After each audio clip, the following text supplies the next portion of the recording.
Hi, welcome to the Tryforce podcast, where we talk about video games, we talk about movies, anime now, apparently. Yeah, we're fucking multimedia at this point. That alone is going to get us copyright. Watch the show. No. It's the Tryforce. So to get ready to do this podcast, I chugged 2 energy drinks, and they kicked in maybe 30 minutes before recording, and I'm pretty sure I could fight God. And honestly, with the task I've given myself, I pretty much am fighting God. Anyway, I'm your host, Rayne, and once again, I am joined by the most wonderful of guests, Allie. I am very excited to run down this next batch of games with you. Because this is really where, 2.5 is where things get, shit was always real, but it gets deeper. Shit gets heavy in the next few games we're going to be talking about, which is wild. But, obviously this shit was already heavy, like you were saying. This is already deep. But now we're getting into, the real, meat, you know? Like a big, giant steak dinner with potatoes and broccoli and a lot of delicious different barbecue sauces. Oh my God, stop. I didn't eat sorry. I'm sorry. Okay, but anyway, we're going to talk today about the 2.5 bundle. So that would be Kingdom Hearts 2, Kingdom Hearts Birth by Sleep, and my literal least favorite game in the entire series, Kingdom Hearts Recoded. And we'll talk about why that game is my least favorite when we get there. But we're going to start with where we left off. So we left off talking about 358 Days Over 2. Mm-hmm. And that kind of ends on, Roxas and Shion's story, and Roxas leaving the organization for good. Yes.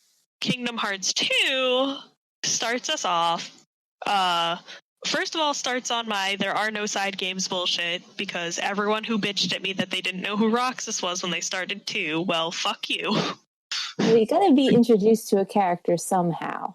Yeah. And Kingdom Hearts has a very large cast of characters, so it's only natural, especially if you're aware that there's going to be a large library of games to get through. And about a third of the way through these games, you see new characters. It shouldn't really be too surprising.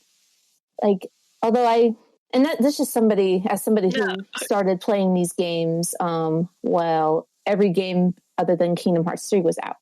I think it might be a different perspective, if you're going through them as they've been released, but still doesn't make sense. Yeah. But, so that's what I'm saying. I don't know. To me, it was annoying because everybody was like, who the fuck is this? And I was just like, Roxas.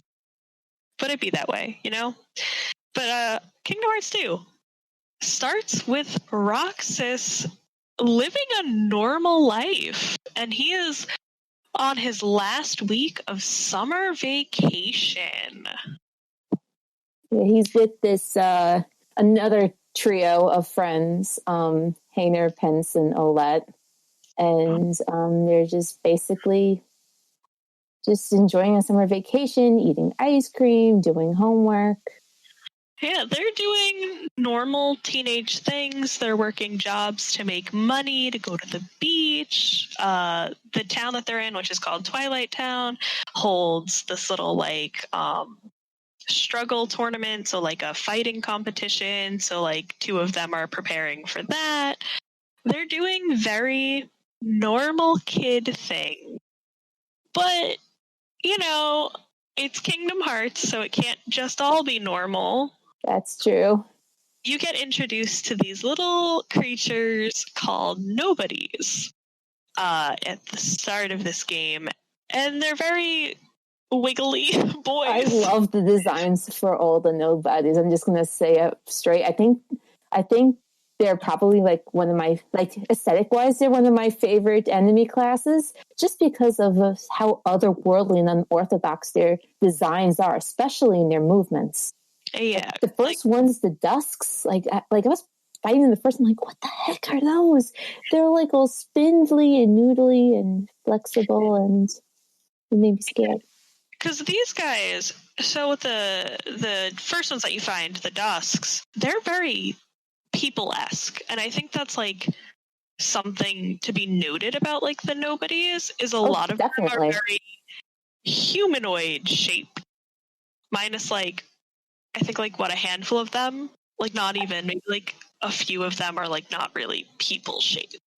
I could probably think off the top of my head, like maybe on one finger, but majority of the Nobodies that come to mind very quickly do have a humanoid form.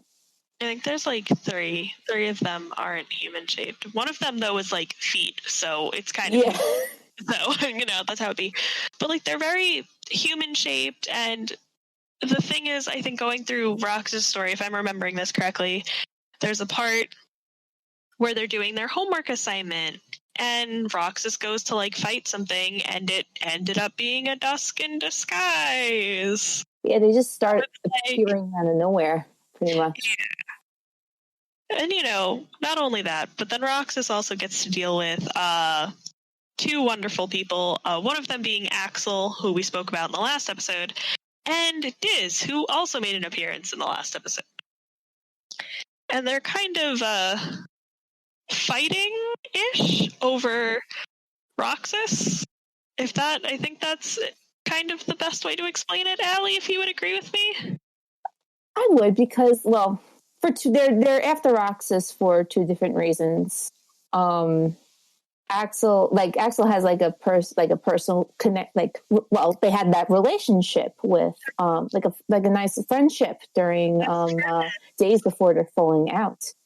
But Roxas does not recall any of that. Like, he doesn't know who Axel is. And well, it's interesting that we're bringing up Days, and we've discussed Days first in the previous episode, because it came out after the release of Kingdom Hearts 2. Yes. So we never really knew what that relationship between Roxas and Axel entailed. But it's interesting to like look back at this, like seeing Roxas essentially have amnesia, not remember a thing about Axel. Meanwhile, Axel's just trying to I guess rekindle their relationship. Yeah, I think one of the other things is to mention it, I guess, now, because it's something we're gonna talk about a minute, is Roxas was not supposed to be found by anybody in the organization in Twilight Town because he's not in a real world. That's correct, yeah. He's like... Well, this brings Diz into it too, because the whole setup is that, at the end of Days, Riku, under Diz's orders, because now that he's working with him, captured Roxas, and they basically imprisoned him in the virtual Twilight Town. Yes, exactly. So to keep him just contained somewhat, so that he can basically be ready to reunite with Sora. Exactly. And so when Axel breaks in to this virtual reality, and he's calling out to Roxas, Diz comes in, and Diz is like, you are not supposed to be here, sir. Good sir, you need to leave. And Axel just kind of keeps popping up and being like, hey, you remember me? Do you know who I am? And at one point, Roxas is even like, we're supposed to be best friends, right? And Axel gets really excited, only to find out that Roxas doesn't actually really remember. It was very sad. And they have a fight. They do have a fight. The fight's really cool. And Roxas, this is actually the first time we would see Roxas dual-wielding Keyblades. Yes, and we get the iconic Axel line of two. Yeah, Roxas wins, though, against Axel, and at this point, I believe Roxas has. Is it at this point, I think, where Roxas is like, hey, I kind of know what I'm supposed to be doing. I know that I'm not my own person. Pretty much, because leading up to all this, he does encounter Naminé, who basically gives him a rundown of the situation and explains to him that, oh, you are the nobody of this person named Sora, and we've been working to restore Sora's memories. And the last thing we need for him to be complete with is to for you to basically reunite with him and cease to exist. Yes, and during all of this, also, Roxas is getting these bits and pieces of like Sora's memory, his own memory, and at one point he even connects to Kairi. As he's that's when he's falling off the when he falls off the clock tower, right? Off the clock tower, and he starts connecting to Kairi, and Kairi at this point doesn't remember Sora. Oh yeah, that's right, because that's like another side effect of Sora losing, like basically having his memories being rewritten and having to have them restored over the year. Yeah, so like everyone kind of forgets Sora. And I think Donald and Goofy, I think they are all forgotten. And, Roxas fights Axel, and he's kind of like finds the pod with Sora, and we get the chef's kiss iconic line, "My summer vacation is over." And the whole sequence always gives me goosebumps. Yeah, it's wild, and Roxas returns to Sora. And, cue our lovable main character, Sora Kingdom Hearts himself, waking up a year later, not remembering how he got in this pod, not knowing what the fuck is going on, and wearing teeny fucking tiny short shorts. Puberty hits like a truck when you sleep for a year. Yeah, oh boy. Also should mention, this is just a stupid thing to mention, but Sora's Kingdom Hearts 1 outfit is a onesie, and I just wanted everyone to know. Look, as a personal fan of just wearing onesies, I know people kind of rail on Kingdom Hearts 1 Sora's outfit, but I cannot let a fellow member of the onesie club down. Listen, I like onesies, but yeah, so Sora gets up. Sora gets Donald and Goofy, and they're kind of like, where the fuck we at? How the fuck we get here? It's basically in need of some exposition. Yeah, they are like confused as fuck, which is valid. And, they go, oh, we should check the journal and figure out how we got here. And the only thing in the journal is the note stating, thank Naminé. They don't know who Naminé is, though, so they're all like, who the fuck? And he's like, I don't remember writing that. But, it's just fine. It's fine. No question. They don't question it any further. It's fine. It'll be something to deal with later. Literally later.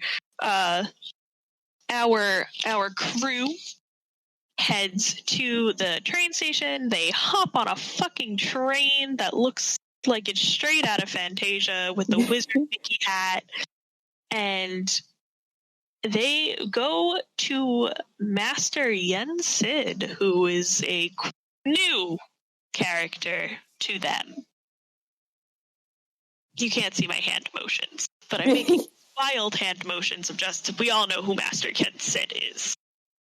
Did you know that Yen Sid is Disney backwards? Oh boy, did I! I did know that. Now, when they get to our boy Disney backwards, he explains to them, what's going on, what's happened over the past year of them not being around, and they learn about the Nobodies and Organization 13. Because they don't remember what happened over the past year, and like at Castle Oblivion, they don't remember dealing with the organization. So to them, this is all new knowledge. They have no idea who these people are. Also, the fairies, bless them, they give Sora new clothes. In the same sequence, like the make it pink, make it blue from Sleeping Beauty. Yes, and they give him something called Tryforce, which is really cool. It's a gameplay mechanic where as they go through the story, you'll get a bunch of new ones, but Sora gets all of these cool little drive forms that he can, like, use Valor form, which is physical fighting, and, like, Mystic form with magic, and my favorite form, Anti-form, where he turns into a heartless kind of looking thing. Yeah. But a lot of fun, too. Can't like do nice anything but die in that form. But, you know, you fast, though. Well, spear glass cannon. That's how it be. It's got me out of sticky situations. Oh, same man. But I love that form. But this game ends up doing what Kingdom Hearts 1 does, and you go on the lovable Disney World Tour, Part 17. Part 17. Oh, you know, it just keeps happening. You all know it's a Kingdom Hearts game. You know what you're here for. You know what you're going to do. Yeah, go see the Disney worlds. Yes, and there are some new worlds in this one, some old ones that, you know, you've been to. You did see Belle in Kingdom Hearts 1. Belle's now got her own world with Beast's Castle. There's a Mulan world, which is new. Port Royal, which is new.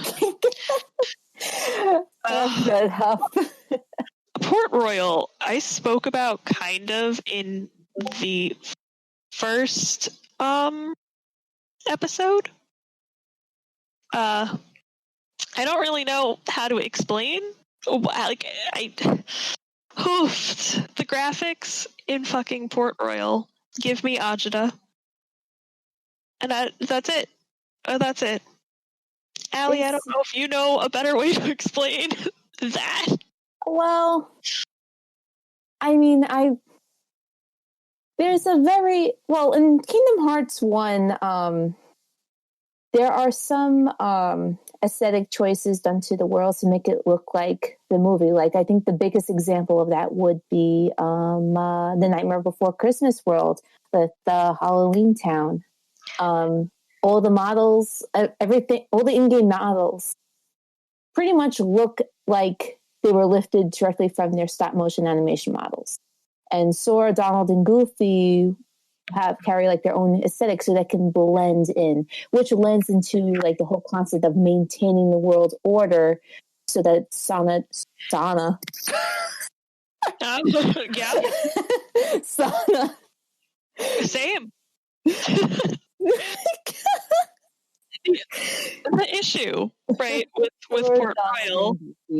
Yeah, like they blend in. It looks nice. Yeah. Sora, Donald, and Goofy look like they would be part of that world.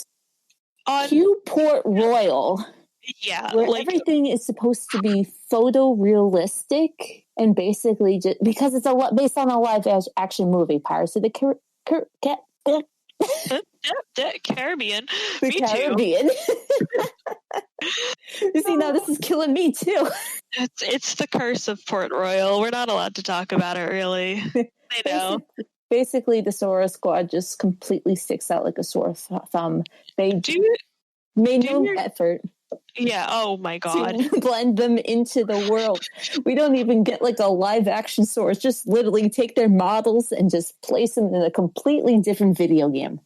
Literally. Do yourself a favor. If you haven't seen it, just look up Kingdom Hearts 2 Port Royal and look at Sora standing next to fucking Jack Sparrow. And then, like, tweet at me when you've seen it. Because even it's the lighting. Wild. The lighting. Just that's probably the part that irks me the most is that the lighting for the Sora Squad is completely it doesn't like it's just night and day. It's honestly it's the equivalent of taking your preppy friend and standing them right next to your goth girlfriend. You know what I mean? Like that is the difference. And it's crazy because you have other worlds in the series and even in this game where these characters fit in so well and they like worked really hard to make them fit. Mm-hmm. Like we have Pride Rock, they have the Lion King world, and they literally turned the characters into different animals. Keep that keep that memory here. Different animals. They turned Donald Duck into like a different type of bird and made Goofy a turtle. Yeah, that's right. Which, like, it's a turtle. And Sora's obviously a lion. But like, they could do that. But then Port Royal, they went, fuck, just slap Sora in here, I guess. Even a better example would be Timeless River. Oh my god, Timeless River is the rubber hose style of like, old Mickey, so it's a black and white world. Everyone is the rubber hose style, and Sora, Donald, and Goofy fit in fucking perfectly. Like, that's definitely my favorite world aesthetically in Kingdom Hearts 2. Like, even all the voices are like have that very grainy quality to them. Yeah, like it is honestly so well done, that world. And honestly, a lot of Kingdom Hearts 2 is really well done, I'm going to say. But Port Royal. Port Royal. Oh, Port Royal. Anyway, I'm going to stop talking about Port Royal now to continue on to talk about the plot of Kingdom Hearts 2, which is what we're here for. Exactly. So, thank you, Port Royal. Thank you, Port Royal. But this game, it plays out, like Kingdom Hearts 1. You go to each world. In this game, you go to each world twice. And as you're going through it, you start to run into a couple of the organization members. I think the ones you run into outside of the end are Demyx, Les, Zaldin, and Luxord. Oofed, what big personalities to run into. The thing is that the organization doesn't... I shouldn't say they don't know Sora. They do know who Sora is, but they know that Sora was Roxas. So you have these characters being like, oh, Roxas, and Sora being like, who the fuck is Roxas? Yeah, because they do actually they do directly call him Roxas. Yeah, so he's like, what where the fuck? Sora starts to understand, like, hey, who's this Roxas person? And that's basically how he comes into his awareness. Yeah, and sorry, I lost my train of thought. Oops. That's all good. It's all Looks at good. my notes, forgets everything I was saying. But yeah, so he'll run into them and eventually fight them. And at one point, I don't know exactly, I don't remember exactly if Demyx says it outright or if it's the way that he speaks to Sora, but Demyx, who everyone is like, no, that he's so lazy, he doesn't like to work, like for a villain. But Demyx makes his point come across very clear in this, we're not villains, kind of way. Like, we're not the bad guys here. But Sora is like, nope, I was told to take out the nobodies, and you're a nobody. Let's fucking go. Is this when he runs into him again at Radiant Garden? Yeah. Which actually, well, we didn't mention it with Hollow Bastion and Radiant Garden being one and the same. They are the same place. It's basically being rebuilt into Radiant Garden, which we knew in Kingdom Hearts 1 is Hollow Bastion. But it will be a recurring place throughout the rest of the series. Yes, as Radiant Garden, though. Which is great, because it's actually it's my favorite world in Kingdom Hearts 2, and it's my favorite world in Birth by Sleep, which we're going to talk about next. But okay. I'm going to talk about our mean big baddie of the game, Xemnas. Otherwise known as Daddy, because damn, he's hot. And if I didn't say that when I was talking about him directly, it wouldn't be me. He possesses the voice of smooth melted butter. Oh God, beautiful man. Slowly drips in your ears. Exactly. But Xemnas, who is our big baddie of the game, he wants to open Kingdom Hearts, which, obviously is the same thing from Kingdom Hearts 1 and what they talk about in Days. And his goal is to give Organization 13 their hearts back so they can be somebodies again instead of being nobodies. So this kind of starts my like rant that I've gone on Twitter, on any social media, and to anybody who will listen to me for more than 5 seconds talking about this, of Organization 13 isn't villains until later in the series, which I'm obviously not going to talk about what happens later in the series, like until we get there. But I can't see this organization that we see in Kingdom Hearts 2 as villains. I see them as just people who are put in a shit situation and doing what they can to get out of it. Allie, I don't know if you see it the same way as me, but this is like just the way that I see it, you know, knowing what they've been through. Yeah, I think it's safer to say that while its member, I wouldn't call a majority of its members villainous. Like they are in this situation, they are the antagonists. They are going against protagonist Sora's goal. But calling them villainous probably wouldn't be the best way to label them, especially if we were to break them down by member.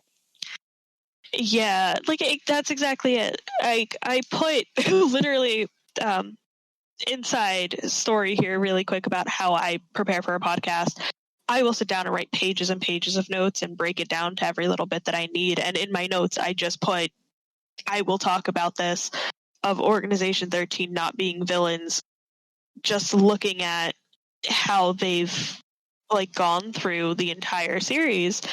And that's, you know, obviously breaking it down by like what each character has been through and such, and obviously me talking about Ienzo and Zexion till I'm blue in the face.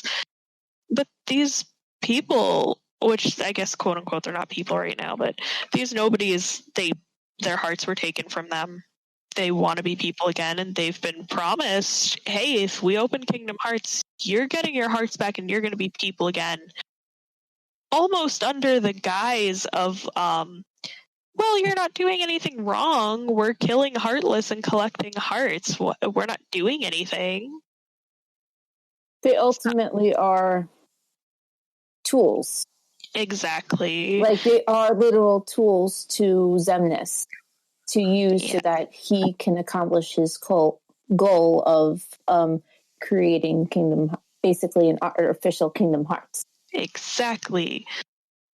And so our main man, Sora Kingdom Hearts, which is what I will be calling him until I die, heads on to destroy Demyx and Zaldin outside of going to the final world.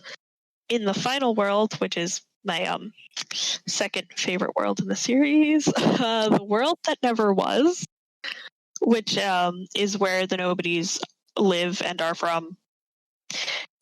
He will meet up with these other nobodies, which are Syax, Luxord, who we mentioned before, and Xemnas, and those are all really fun boss fights. Well, also don't forget what do you call it? Was it? And Zigbar's there too. I didn't forget him. I just hate him. Sorry, that's Allie. Not what I was going to mention, but I mean, no, I pretty nice. I just thought that's where you were going, because I genuinely hate Zigbar, but he is there. He is there indeed. No, I was just going to mention the Betwixt and Between with Axel. Yeah. In which they go to the world that never was, and Axel's like basically coming full circle and ending up helping Sora reach the world that never was, in exchange for his own, basically his existence. A lot of nobodies come and try to prevent Sora, Donald, and Goofy from entering, but then Axel's there because he basically just reiterates to Sora that he just wants to see Roxas again, and that's basically has been his entire goal ever since Sora woke up. Roxas made him feel like he had a heart, and that's probably a really important quote to me till I die, because, like, wow. Yeah, it's pretty. Like, it is pretty heavy because he's just laying there and telling Sora what he was trying to do, and he just Has some like. Oh, and you get that very pretty Keyblade. Exactly. You get me. Inside, I was just really quick insider fact about me. I wrote my college term paper on that scene. Oh? Yeah. I literally got into college. Like, the college I got into was because of that term paper. And I literally wrote it about Axel talking about Roxas in that last little scene there. So, Ooh. if you didn't think I was a fucking nerd, here it is. Team. But yeah, so after that scene, you end up at Radiant Garden, and not Radiant Garden, wow, fuck me. Holy shit. I'm so sorry. I was so excited.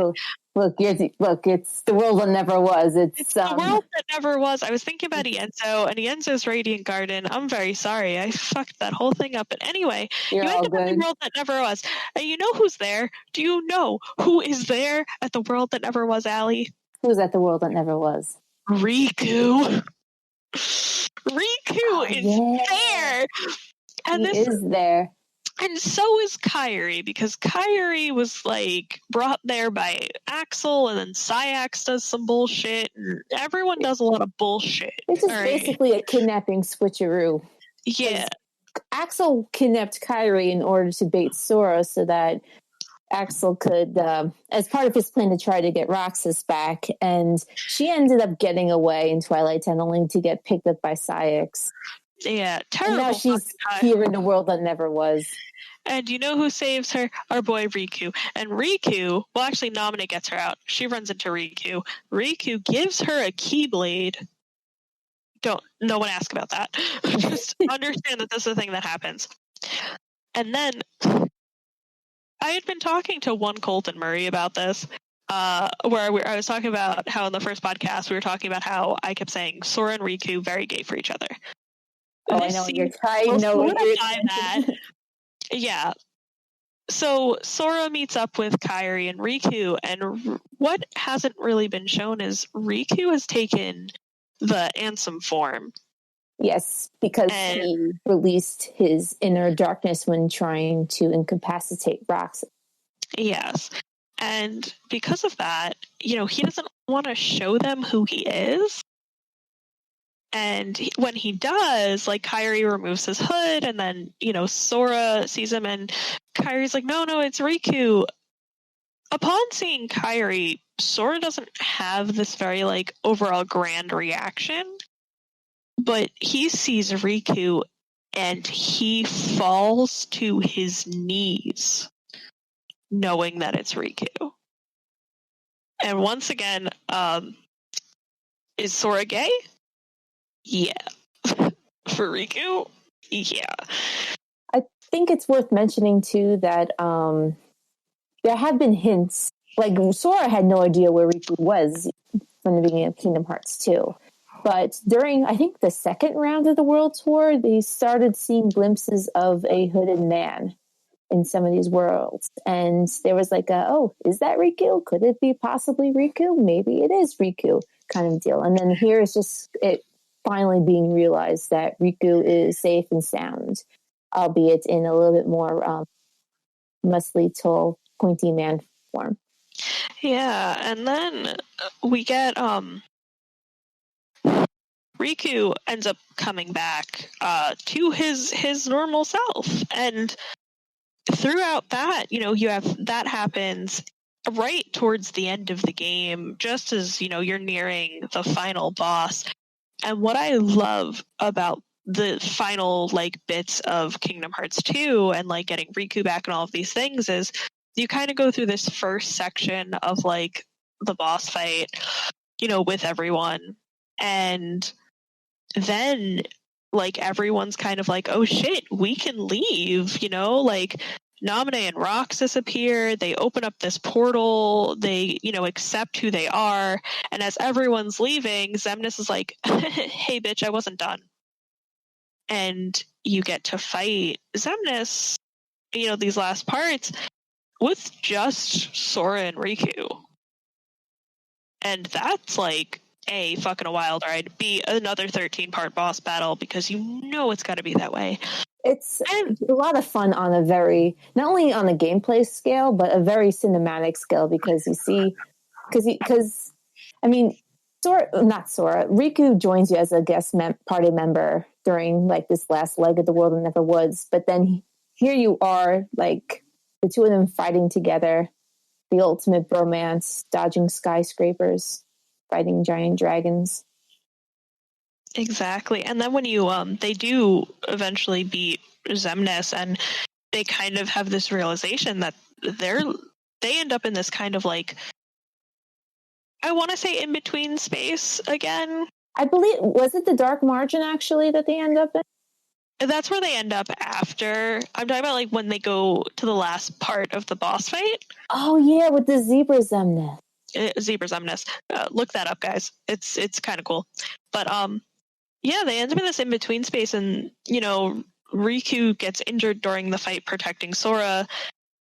So Sora's got to like help Riku get there. They do end up at the Dark Margin as they keep walking, and they kind of have this realization of just like, hey, we saved the realm of light, so if we gotta be the fucking darkness, we gotta be the darkness, that's it.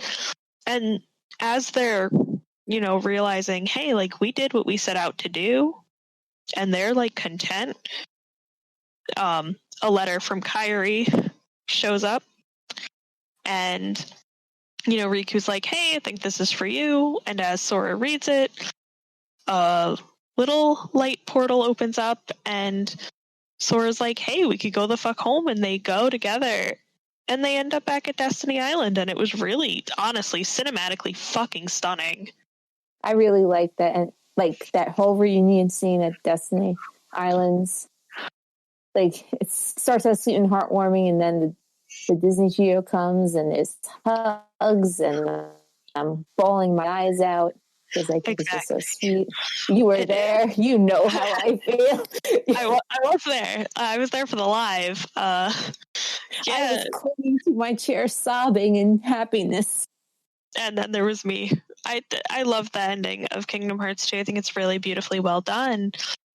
And that's just it. I think it's beautifully well done. They all end up back home, and it's really great until, you look at the secret ending and realize that they're going to go do something else. More shit's about to become real. But that's Kingdom Hearts 2. In as much of a nutshell as it can be broken down, I guess. That's it. That's all I can say about that. The next game in that bundle is Birth by Sleep. Which And I really just as a side note, this end is probably my favorite Kingdom Hearts game, Birth by Sleep. Birth by Sleep is my third favorite in the series. Chain of Memories is right in front of it, and like honestly, they're really close. My favorite game in the series we haven't gotten to yet, but soon. But Birth by Sleep, first of all, this game did something a little different. It split the story into 3 like main protagonists, because each one of their stories is really important. It's not like one of them is more important than another one. Though, yeah, the stories that they have, that and everything that these 3 characters go through paves the way for something that, very important details that or explanations for things that happen from Kingdom Hearts 1 onwards. Yeah, because then this, I should also say, this game takes place 10 years prior to the events of Kingdom Hearts 1. So Kingdom Hearts 1 starts when, Sora is 14, Riku's 15. So this takes place 10 years prior to that, when they are little babies, following the story of 3 other characters, Terra, Aqua, and Ventus. And this is the part where I say, if you look at Ventus and you look at Roxas, you might have some questions, but I can't answer those for you yet. You're just going to have to wait. Yeah, it's like, I remember seeing the secret ending for Final Kingdom Hearts 2 Final Mix with that one cutscene, because that's how we were first introduced to these 3 characters, with Kingdom Hearts 2's secret ending, where we see 3 mysterious figures in this very lavish looking armor. And then one of the characters ends up actually having it's just basically a carbon copy of Roxas. And you're like, oh, excuse me. As I drag my water, you're basically like, oh, what? Who is this? Why is Roxas 10 years in the past? What's going on? Yeah, everyone be like, Birth by Sleep is going to explain. Yeah, y'all sit there like, who the fuck this man's? And then it's like, this is Ventus, and everyone's like, what? But that's how it be. So this game has a set way to play. There's an actual timeline for this game, which is Terra, Ventus, and then Aqua. Each of their stories starts in the same world. You kind of get the same little intro for each of them, where they're going through the Mark of Mastery exam, except for Ventus. He is not ready for the Keyblade Master exam yet. In the Mark of Mastery exam, well, the three of them are training to become Keyblade Masters. It's established that Keyblade wielders actually have existed for years and years prior to Kingdom Hearts 1, and the Mark of Mastery exam is how they are recognized as masters. Exactly. And this is kind of, you'll notice, I guess, something's a little different. In Kingdom Hearts 1, they kind of made it seem like, oh, there can only be one Keyblade. You learn from Birth by Sleep that that's not really the case. That's not actually how that works. Multiple people can have Keyblades. Yeah, it kind of dabbles a little bit more into like the history of Keyblade wielding. Like, the first place where they are is the Land of Departure, which is basically a haven for, at least in this time, for rookie Keyblade wielders, usually led by a Keyblade master, in this case, a man named Ericus. Hey, Allie. Yes? Did you know that Ericus backwards is square? No. For Square Enix. Oh my gosh, I remember when when it just clicked with me. Yeah. They were doing this. Yeah, so I love that for them. That's honestly, I love to see it. It's like with Yen Sid. Exactly. Here's your Yen Sid of Square Enix. Exactly. And then okay, so it starts there with Ericus, and then you also have another Keyblade Master who comes to see the exam, which is Master Xehanort. Remember him? He is important. All of them are important. For this man. This man. What ends up happening is during the Mark of Mastery exam, Xehanort fucks some shit up without letting them know that it was him. And while Aqua manages to continue and defend everybody without showing any signs of darkness, Terra does show signs of darkness, and he fails the Mark of Mastery exam, while Aqua becomes a Keyblade Master. Yeah, darkness is kind of seen as a big giant no-no, especially when Ericus is involved. He basically abhors darkness in all ways, shapes, and forms. Exactly. No darkness. There will be no darkness here. Ventus, Terra, and Aqua are kind of like, well, like, oh, what the fuck happened? What ends up happening is Xehanort goes somewhere, to do Xehanort things, as one does. And Terra's like, I gotta go find Master Xehanort, because Eric is like, you gotta go find Master Xehanort. It's basically to try to prove to Ericus that he has the capabilities of Keyblade Master. It's like kind of like a second chance kind of deal. It's like, oh, if I do this thing, then maybe there'll be something in it for me. Maybe I'll be recognized. So he goes and does it. Yeah. Ventus overhears that from, mysterious figures, quote unquote, the masked boy appears before him. And says that, something's going to happen to Terra. So Ventus, who isn't allowed to leave the world, runs after him to try to warn him. And when Terra leaves, Ventus follows. Which Master Ericus then tells Aqua to go get Ventus. So everyone leaves the world. They all leave a little bit after each other, which is why you would play Terra first, then Ventus, and then Aqua. Each one of them Oh, you go ahead, Allie. No, that was just to mention, like, we are returning to the world tour squared now. But it's like kind of like a chain reaction. It's kind of like a chain reaction in that way. It's a whole big wild goose chase, one chasing the other. And to like add to that, so like Terra goes to one world, Ventus goes to a different world, Aqua goes to a different world. So they all start at these different worlds, and they are kind of all like narrowly missing each other. So they're each ending up in a world, and like Aqua's like runs into Terra for like a second, and she's like, Ven followed you, and he's like, what? I didn't see Ven. And then she like ends up at another world and sees Ven, and she's like, you gotta go home, and he's like, can't, gotta go find Terra. And Aqua's just there like, what the fuck? You know, they're all like not really meeting up with each other, but also learning about, you know, what it's like to like have to go to all these other worlds and like be a Keyblade master, like things that Aqua's learning, and Terra's learning, hey, maybe it's not easy controlling darkness. Oops. It's just interesting too, like how they interact with these worlds. Terra has a couple of he makes a couple of boo-boos, and one boo-boo involves well, not really his fault. It's Maleficent pulls some shenanigans in the Sleeping Beauty world, the Enchanted Dominion, and he kind of steals a heart in the process. Yeah, he definitely does that. That's one thing he ends up doing. And like, it's not Terra's fault that he's gullible and easily manipulated, but it's also Terra's fault that he is gullible and easily manipulated.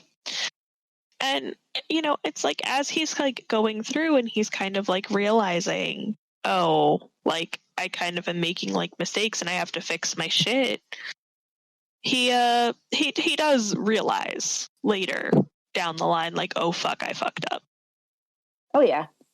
You know, like, it's not like he's saying like, whoops, I did a bad, but he does feel remorse for like some of the things that happens. And he only starts to really understand what he did when all three of our main characters meet up, which has a lot of stuff happens at Radiant Garden. Like, ooh, the plot. Ooh, that is one of this game's plotlands. Yeah, because like obviously as like you're going through, you do learn a little bit of plot, you know, in each world and stuff, and you know, from every person's like story and point of view. But when you get to Radiant Garden, you kind of start to see a lot of things. So when you're playing like Terra's story and like you get to Radiant Garden, you get hit with like a ton of bricks if you hadn't played the other stories, you know, if you're going in that order. Mm-hmm. Because there's a cut scene. So our three main babies, they have to fight a boss together. And after they fight this boss, Aqua gets really upset with Terra, and she's telling him, you know, I've been to the worlds you've been to, and I've seen what you've done, and how are you supposed to be a Keyblade master when you're doing all of these terrible things? And Ventus starts trying to like rush to like Terra's defense because he doesn't really know what's happening. You know, he's there to like explain to Terra that he's in danger. Yeah, he's kind of a little bit locked out of the loop, even though he was told by this mysterious fellow cryptically that something is going to happen to Terra. But he really, and also it's very important to note that he really looks up to Terra. And he's someone who definitely wouldn't even think of the idea of Terra doing something bad. So there's a little bit of naivete kind of sprinkled in there too. But I mean, he really does care about his friends.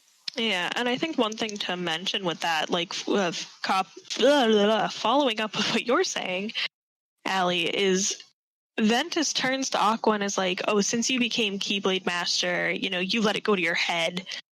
And I remember hearing that and being like, oh my god, like, Ventus, you have no idea. And I kind of still stand by that, where it's like, I don't think she let it go to her head, and they kind of made it this like point almost in Aqua's story for her to feel that way. But I'm like, no, Ventus just didn't see what Terra did in these other worlds.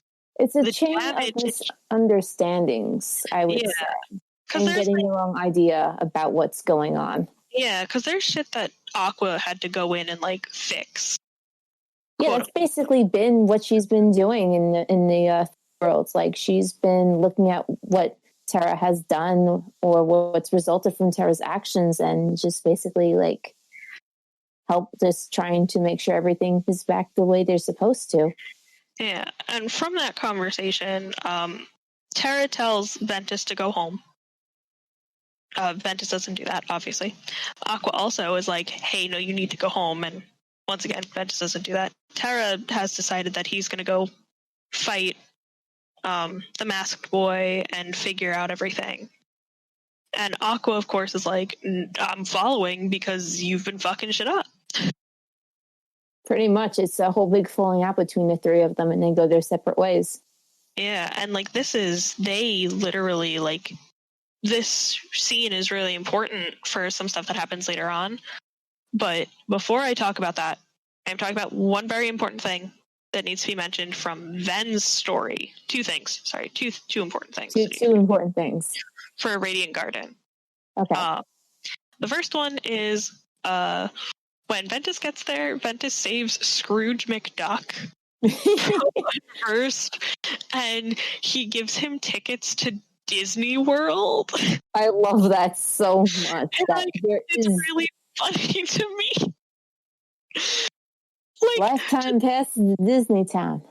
To Disney Town, or yeah, and it's literally just fucking like. What was it? Do you remember Toontown, the game, the online Disney game? Because that's what it is. I've heard of it so much, but I've personally have never played it. Okay, well, I just aged myself for the listeners at home. I have aged myself on that one. But it's pretty much like that. It's like a very Disney World-esque thing, and he gives him 3 tickets because he says to take 2 adults. He gives those tickets to Aqua and Terra, which is how they end up at the next world. That's important fact number 1.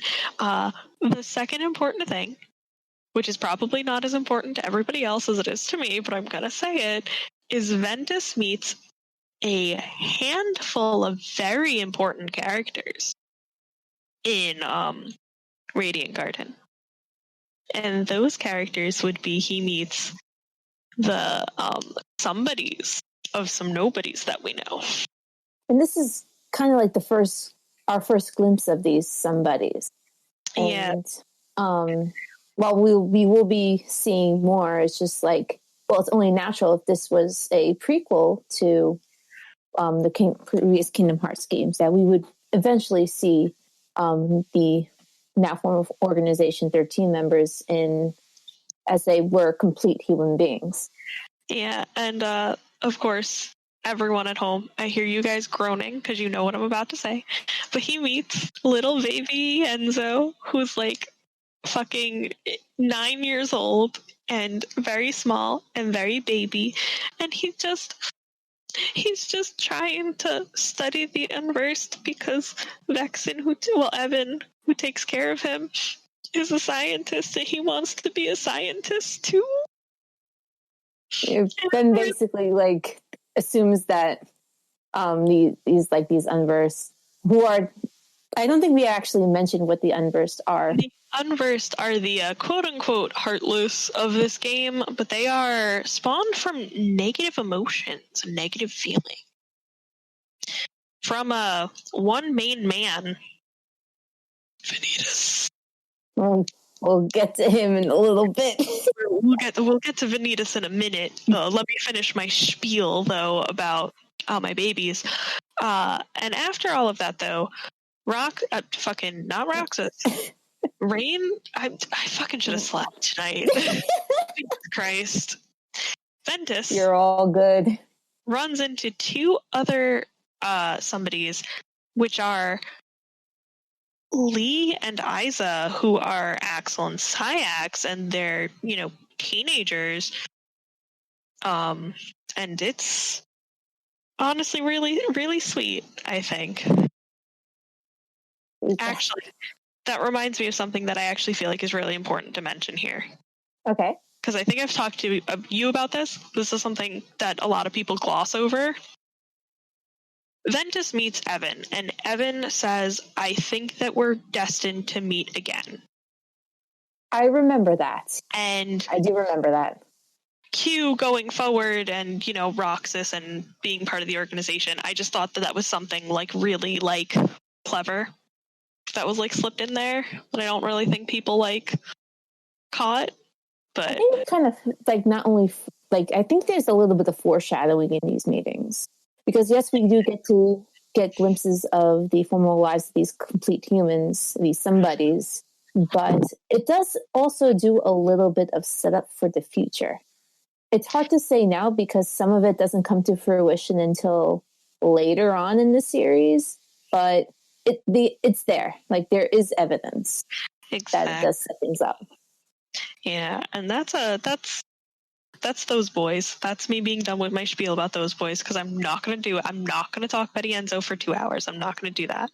But, I just think that it's really cool. He gets to meet these characters that we've known. We know how they end up.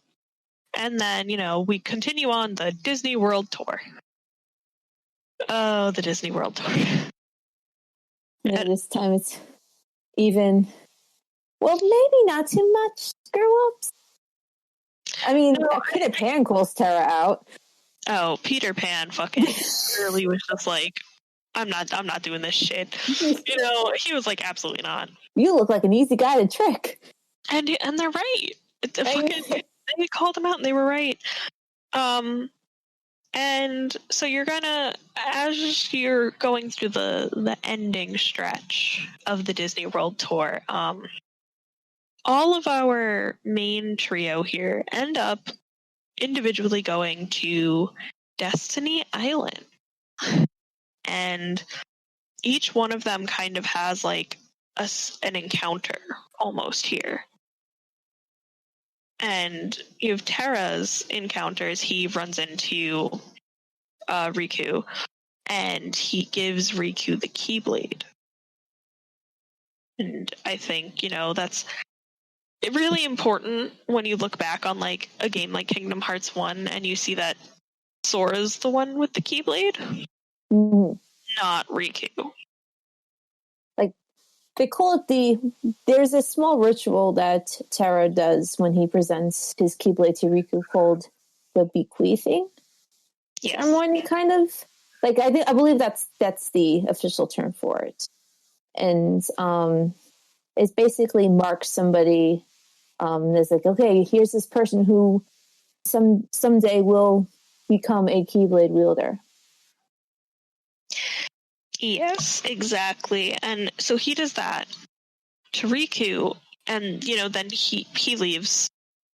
Aqua goes, and Aqua runs into Riku and Sora, and she's like, oh, well, someone's already given Riku the Keyblade. And she kind of has this moment of do I give Sora the Keyblade or not? And she decides not to. Yeah, she ultimately decides not to because of that fight that they had at Radiant Garden. She's like, I don't want this to tear up their friendship the way that it just destroyed mine.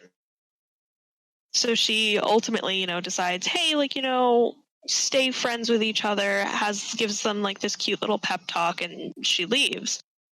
And now when Ventus gets there, it's a different story with Ven. It is. It's a doozy. So with Ven, you're kind of going through this realization of what's going on with Ventus and the character we mentioned earlier, Vanitas.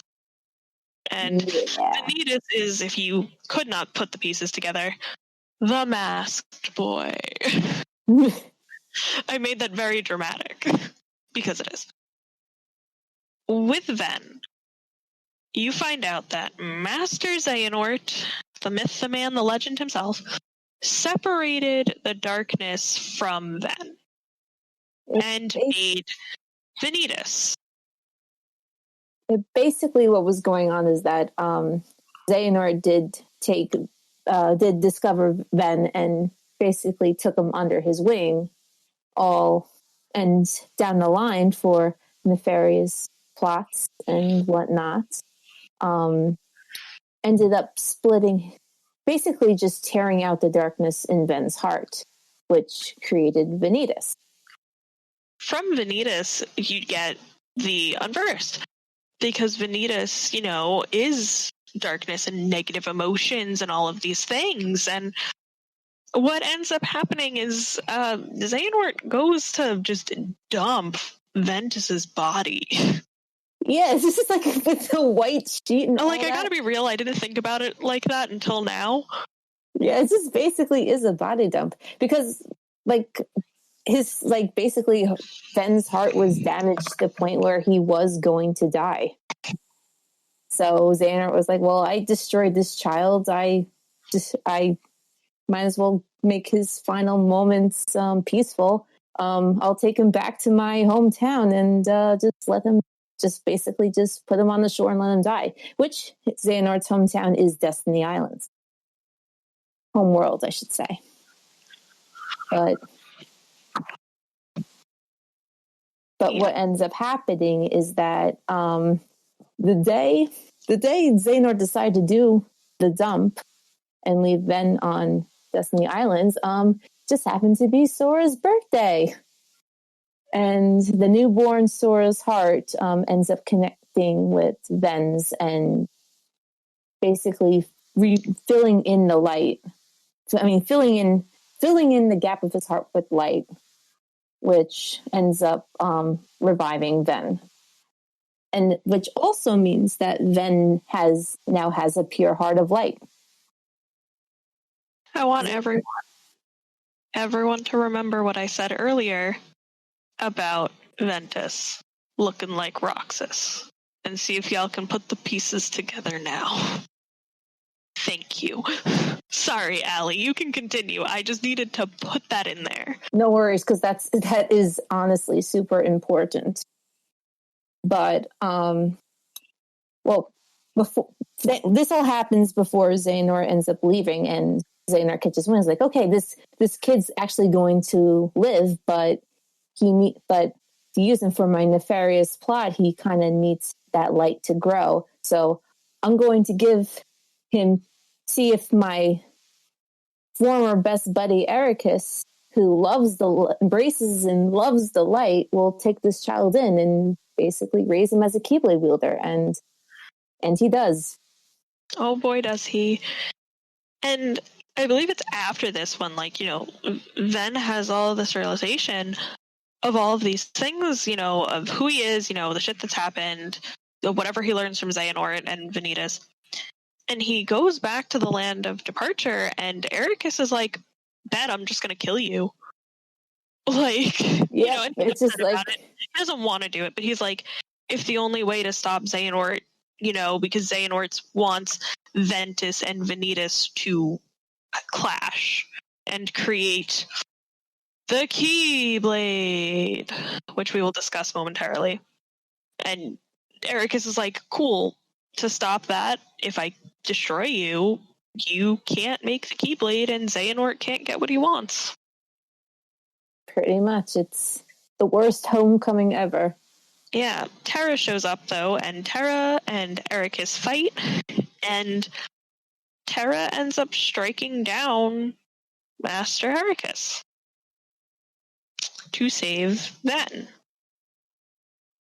And from there, everyone ends up meeting up one last time at the Keyblade Graveyard, which we love to see. It's a really cool place, though. Like this barren wasteland where one plot empty stretches, just endless Keyblades, just dormant, sticking out of the ground like grave marks. Yeah, you learn that there was a Keyblade War 1,000 years ago. Kind of like that, yeah. and they, Xehanort goes on this whole I want to create the Keyblade thing, and Ven has kind of come to terms with what he's there for at this point. Aqua and Tara are like, no, we're not going to let this happen to you. And Ven's like, it's probably going to happen. Like, Ven's there and he's like, no, I'm going to fight Vanitas and I'm going to win. But he's also kind of just like, I know what I'm here for. I know what they want me to do. He also basically tells Tara and Aqua that like if something were to happen, basically, well, in his own words, put an end to him, which basically is like, hey, something goes wrong, just basically kill me. Yeah, exactly. And then we have a bunch of boss fights to try no one. Much. We get the big showdown with Xehanort, who pretty much hell-bent on forging the Keyblade, and our trio tries to put a stop to that, but they end up getting destroyed. Yeah, and they all kind of end up split off fighting their own sets of bosses. Yeah, Tara's going after Xehanort. Aqua's trying to protect Ven from Braig after the former was pretty much frozen. Yeah, and then Ven ends up, breaking out of that frozen state, and does end up merging with Vanitas. But not before we actually see Vanitas' face. Yeah, and Vanitas looks a whole lot like Sora went through a goth phase. I will never forget my reaction. Yeah, there's no other way to explain that. I definitely remember seeing this and going, oh, what the fuck, Kingdom Hearts? Are you trying to pull on me? It's Sora with gold eyes and black hair, voiced by Haley Joel Osment. Yeah, it's oof. It's the big oofed team. But they clash. They forge the Keyblade. And as Aqua, you do end up having to fight him with Mickey. Yes? Oh, yeah, that's right. Mickey Mouse is in this game. Yeah, Mickey Mouse is in this game. He's there. He shows up a couple of times. Yeah, and you have to fight him while Terra is up fighting Xehanort. And through that, I'm trying to think of the best way to explain what happened. This is a bunch of wild shenanigans because it's Kingdom Hearts. So our boy is fighting Xehanort, and Xehanort does his stupid Xehanort shenanigans, and he ends up taking over Terra's body and kind of creating this, as you will learn that they're called, like Norded version of Terra. And what ends up fighting in like Terra's place is the suits of armor that Terra like wore. I think we were talking about this outside of the podcast, Allie, but Lingering Will, as it ends up being known later on. It's basically just like Terra's mind just in his rage just fusing with his own Keyblade armor, and now it's just hellbent on doing nothing but beat the crap out of Xehanort. Yes. I love that fight. It's a great fight. I love that fight. That's the last fight, that is there for Terra. And even though, you win as the armor, he loses in the end. And from there, then you have like Aqua, who fights this Ven Vanitas mix up. And from there, you kind of have this very somber ending to the series, to like not the series, but to like that set of stories. You don't have Terra anymore because he's gone, because he's mixed with the Xehanort now. You don't have Ven because of what happened with Vanitas. And basically what happens with that while Aqua is fighting the combined this basically I believe it was they call it Ventus Vanitas. But while that's happening, Sora Ven is fighting Vanitas within his own mind on this beautiful dive to the heart sequence.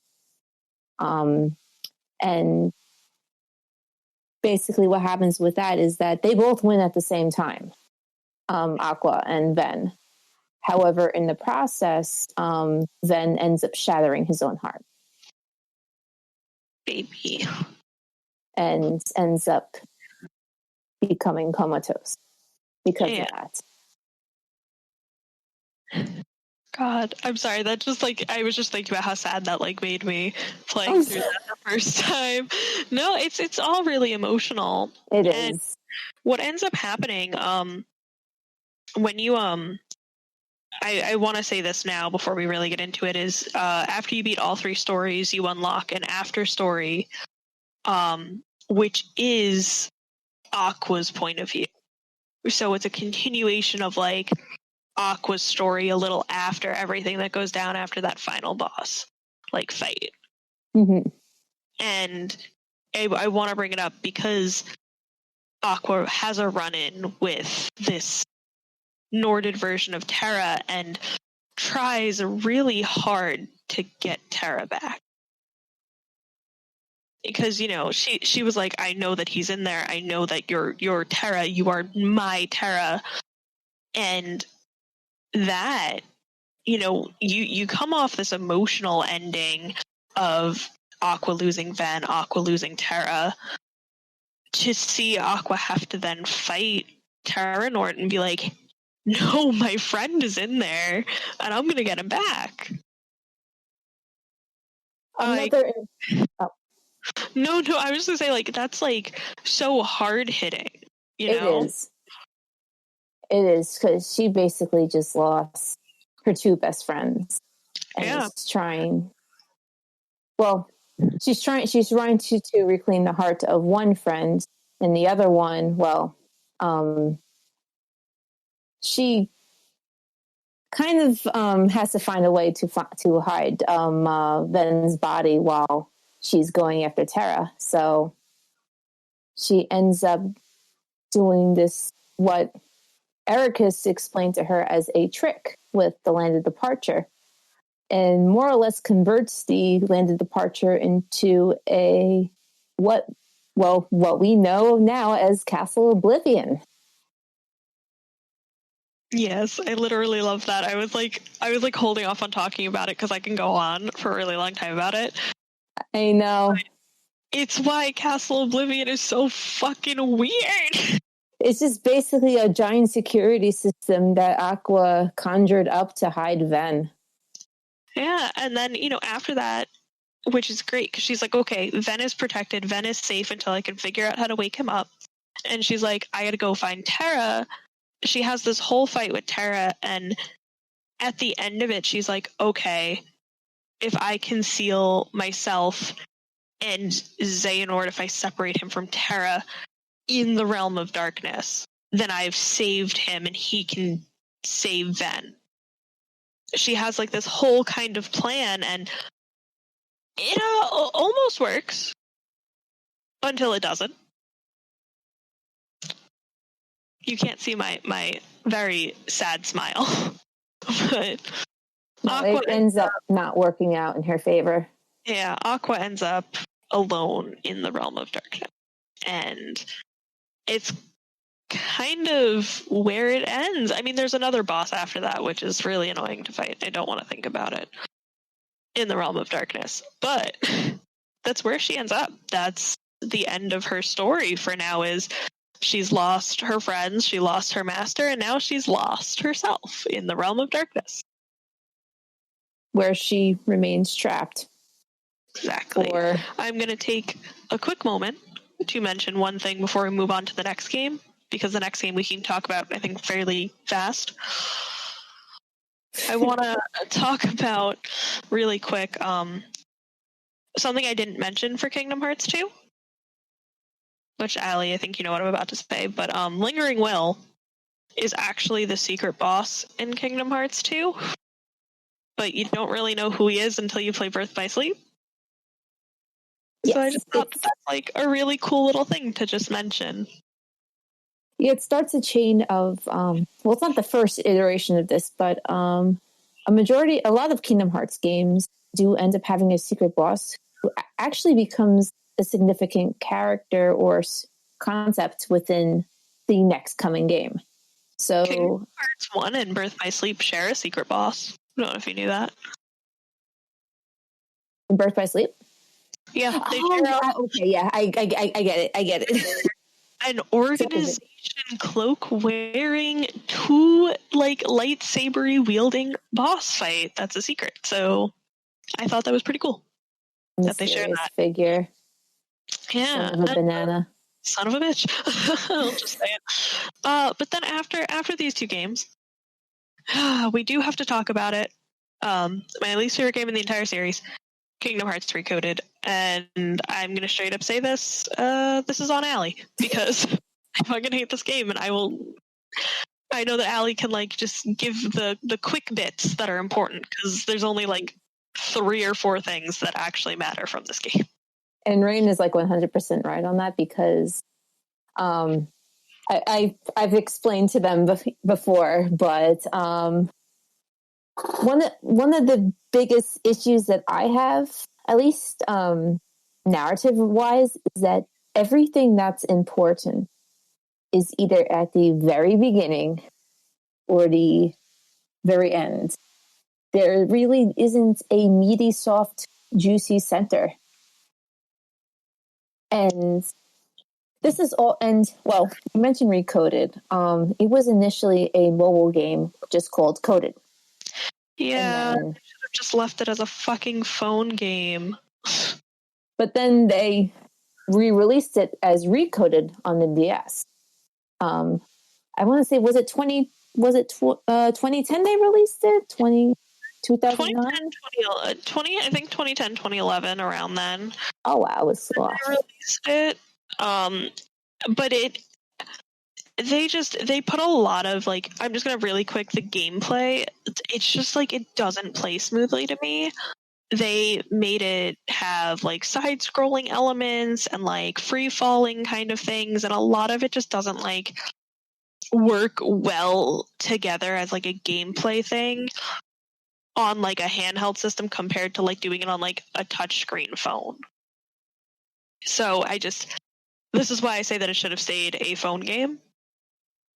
But, you know, they ended up just releasing it as the movie for 2.5 anyway, so I can't complain much. But I sat and played through that whole game, so I can complain a little bit.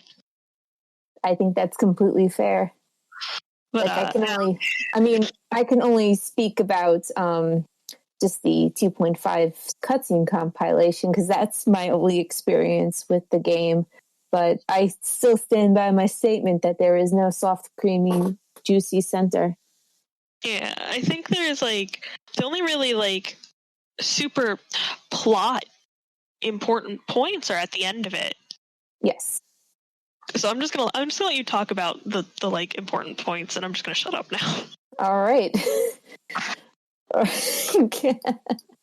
mean, I honestly, like I said, it really isn't too much, but basically, the events of Recoded occur directly after the events of KH2, and we actually do get a cutscene like that in KH2, where our trio of Sora, Kairi, and Riku find a letter in the bottle addressed from King Mickey, and there was like looking back at it, like I guess it was like this kind of gag is like, oh, when are they going to find the contents of this letter? Well, Recoded is going to explain everything in kind of a flashback form.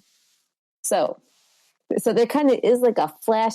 So it's basically the events of this game are kind of like occur in between Sora and Riku coming back to Destiny Islands, and then the trio receiving the letter. If I got it right. Yeah, that's about it. Yeah. So basically, what goes down here is our own Disney crew of Mickey's, Donald, the Jiminy Cricket and the chipmunks, Chip and Dale, are trying to decipher the meaning behind two messages within Jiminy's journal. The first is the obvious Think Nominee, because they still don't know who the heck Nominee is. And then there is also another unknown message within the journal that states, their hurting will be mended when you turn to end it.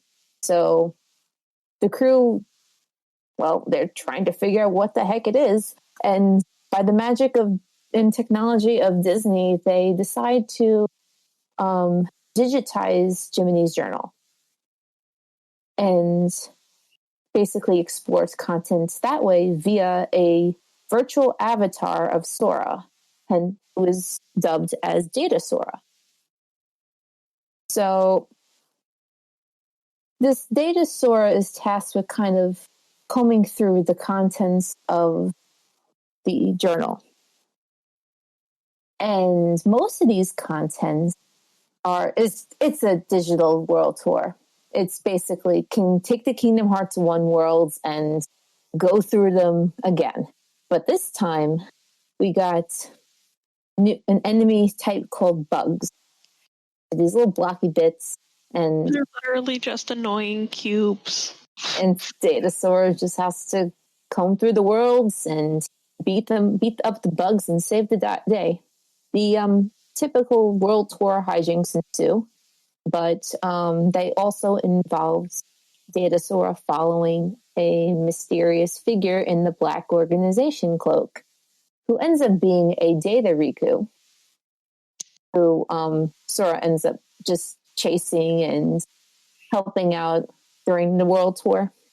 Oh, and Data Riku and Data Sora also gay. Sorry, just my 2 cents. They're the virtual avatars of the real Sora. So, although I think the Data Riku. Oh yeah, and you know what? You're right. You're still right. I am right. I know I'm right. I played the game. I struggled through that shit. Oh yeah. Also, Maleficent and Pete are here. I don't think we've actually mentioned Pete at all. But Pete is actually, he basically becomes Maleficent's lackey during KH2. And the two of them they have a bromance going on. So they're together. Maleficent still wants to conquer all the worlds and gather all the hearts. Make that happen, and Pete's along for the ride.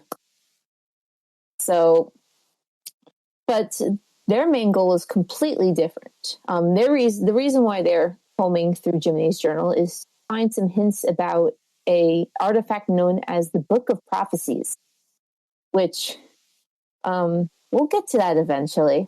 Well, it's still a couple of games before it becomes more relevant, but remember that it's ends up being extremely important later on. Put that in your notes. There'll be a test. But while going through the Disney World Tour, Data Sora eventually finds the source of all these bugs, which is the digitized form of Sora's Heartless, who resembles a dark side. And dark sides are very powerful. Heartless. The goal of this Heartless is to just basically escape the digitized journal and spread its dark influence everywhere. But Datasaur is like, nope, and puts an end to that. But eventually Datasaur reaches the digital version of Castle Oblivion, in which he meets, a Data Roxas. And this Data Roxas, he antagonizes him throughout his entire adventure through Digital Castle Oblivion, but it's actually all part of a test to see if Data Sora, and hence the real Sora, would be able to deal with what they refer to as the hurt, which refers to the mysterious message written in Jiminy's journal, which does refer to the hurt. And trying to figure out, like, okay, well, who's hurting and how can I help mend this hurt? And basically how this is broken down, like this whole test, and how hurt works is, well, it's kind of like a chain, as its own chain as well. It's established that like hurt, or another synonym, pain, it leads to weakness within the heart. And then that weakness gives way to darkness, which that darkness ends up corrupting the heart. And as bad as this may seem, this is something that, while harmful, can still heal. Remember this later. This actually will be very important for later on. I'm sure Rayne knows what I'm referring to. Oh, you know I know. But of course, once again, take notes. There will be a test. There will be a big test. First All the answer little only. details. No multiple choice. No multiple choice. I'm expecting MLA essay formatted answers. Oh my god. It's going to be brutal. Listen, I take Kingdom Hearts seriously. I mean, look, it's a scholarly duty to comb through the lore of Kingdom Hearts. Oh boy. Isn't there? Whew. All right. We'll let you finish now. No worries. And I also should mention that, yes, Data Sora, I should say, does end up fighting Data Roxanne in the little duel to a piano remix of The Other Promise, which I neglected to say this in the KH2 overview, but it features probably my favorite track in the entire series, The Other Promise, which is a more battle-tuned variation of Rox's theme. And probably my favorite thing about Recoded is that it features a piano remix of said theme. So, I mean, yay. I mean, at least there's one good thing from this. Very one good thing. Beautiful song. Go take a listen to it. Actually, just take a listen to the entire soundtrack for these Kingdom Hearts games. It's really amazing stuff in there. Literally. So beautiful. I should also mention that Mickey actually does show up a couple of times to help Data Sora. Like, he digitizes himself and pops in. He actually helps him during the fight between the Sora's Heartless. But this is actually like his more significant role in here is just popping up towards the end of the Castle of Living adventure, where Data Sora ends up finding a Data nominee who she basically explains to Data Sora, just basically drops a huge exposition bomb on him and explains, okay, well, there's several people who have suffered in the past who the real Sora, he's the only one who can help save these people. And Data Sora and Mickey learn who those people are. And it's basically, you have the trio of Terra, Ven, and Aqua, but then you also have the nobodies, Roxas, Axel, Shion, and Naminé. So these are all the people that the real Sora has to help, which is the meaning behind second message. And actually, this also helps the meaning behind the Thank Naminé message too, because now there's an identity and face to attach to the name Naminé. And Mickey's there, so he knows what she looks like. And after all this exposition, Mickey's like, okay, well, I'm going to go back to the real world and let Sora know that this is what he has to do now. So he goes back and hence he writes a message in the bottle and sends it to the trio. But wait, there's more. So, for the low price of $19.99 plus shipping and handling. No assembly required. Batteries not included. So after he sends this message out, Mickey visits Yen Sid and explains everything that's going on. But wait, Yen Sid has another plot bomb to drop onto Mickey. So I believe we glossed over this. Well, not glossed, but we covered a bit of it in the previous podcast as well. But Anthem Seeker, Darkness, and Xemnas were like the two main antagonists of Kingdom Hearts 1 and Kingdom Hearts 2 respectively. But they have a deeper connection that is actually established in Kingdom Hearts 2. And it's the fact that they are two halves of a man named Xehanort, who we now know as Master Xehanort, thanks to the events of Kingdom Hearts Birth by Sleep. Yes. Answer Seeker of Darkness is actually Xehanort's heart, who has stolen the name Ansem from a man named Ansem the Wise. We actually know as Diz. True facts. And Xemnas is actually Xehanort Nobody. His name is it's just basically rearrange the letters in Ansem and throw an X in there. Which I will state that is how it works for everyone in the organization. You just scramble around their names and slap an X in there. Pretty much. So Sid explains to Mick is like, oh, you know what? Xehanort's Heartless and Xehanort's Nobody have both defeated. So you know what that means? Real Master Xehanort is now, he's back. He's alive. He is a complete person now. That's basically how it works. That's how someone becomes a complete person, which is also going to be important later. If someone would like to fight my Heartless and Nobody and make me a complete person at some point, that'd be cool. Just So that's those are basically the two big important plot points. Sora figuring out what to do next, and the fact that the main villain is now complete. Yeah, and this is really, honestly, the reason I say that that ending bit is really important is because that is kind of what leads into the next scene that we are going to talk about on the next episode, which is something I'm really excited about because we are going to talk about my favorite game of the series.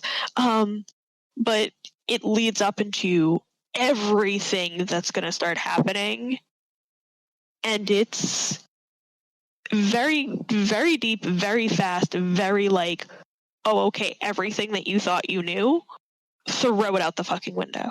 It's also going to be important for the test later. Yeah, that's important. Once again, take notes.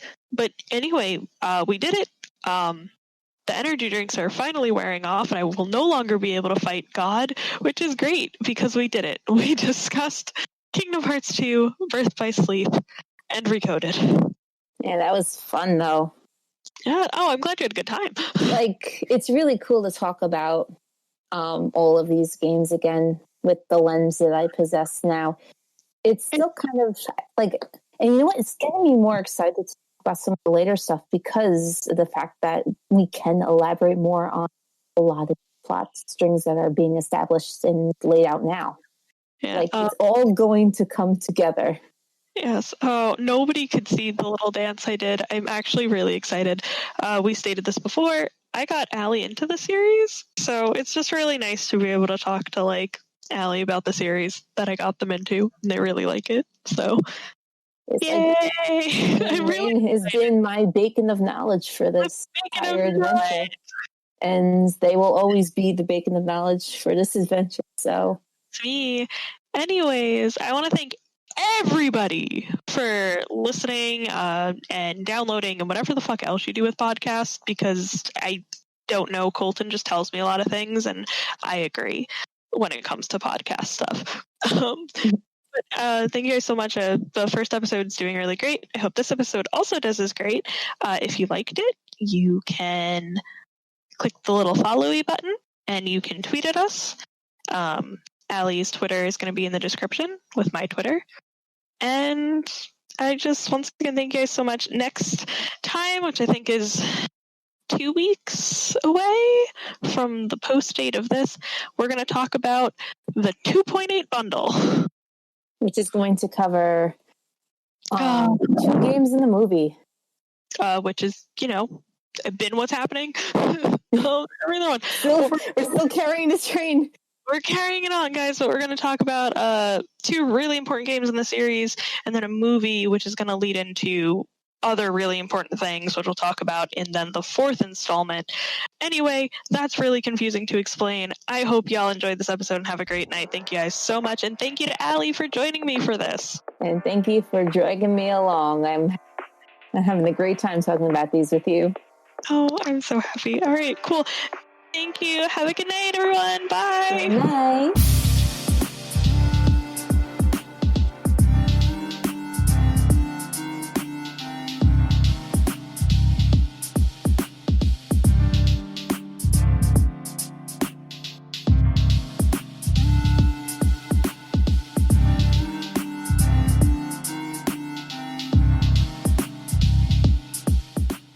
Sorry, my cat is being a fucking asshole. Aw, keep it. Come up here, you fucking bitch. You want attention all day.